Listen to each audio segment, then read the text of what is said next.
किंतु एपटे कौन है ना ये सब दृश्य देखिक उद्धव मन मन विचार कले उद्धव कहले कि कौन सब होची निश्चित रूप से कलिर आक्रमण है ये तो ब्राह्मण मान अभिशाप लगिगला यदुवंशी मान प्रति तथापि भगवान किसी आर निराकरण कले ना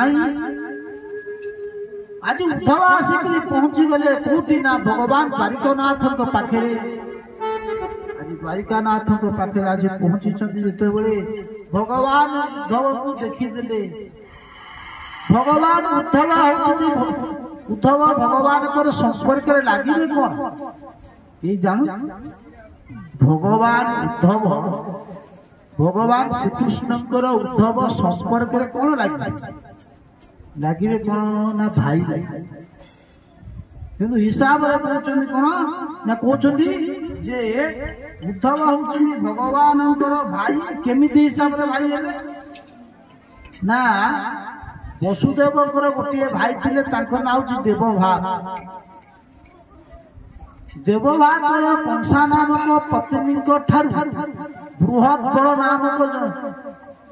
बृहत बल से उद्धव अन्य नाम हूँ बृहत बल से कौन ना वृष्टिना प्रवर मंत्री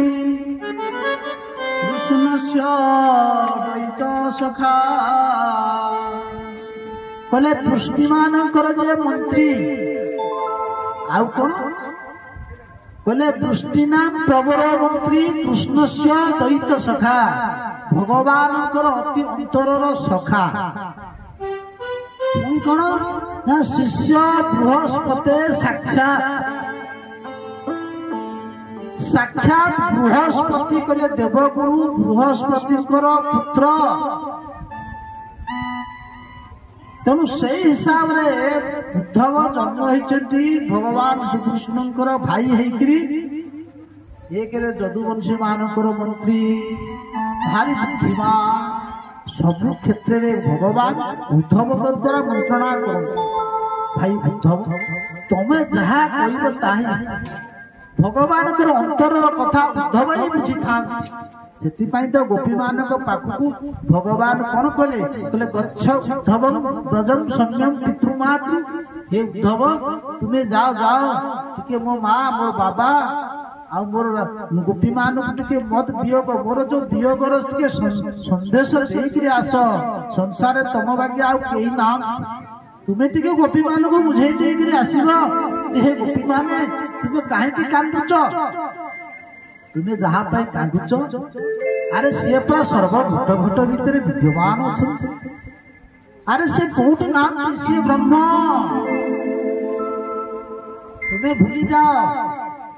सी नीला करने आसी दुष्ट विनाश करने आसी गोपी माने पाठ पढ़े देले उद्धव गोपी मान प्रेम पाखे उद्धव परास्त हो गले हाथ जोड़ी कहले प्रभु तमें बड़ भूल कर तुम्हें गोपी मान पाखे मिछ कह छलना कर 3 दिन कहीकि चली आपर्यंत जाइना चिंता कर आई उद्धव भगवान सखा भगवान मंत्री एवं दृष्टिमान हूँ कौन ना पुत्री।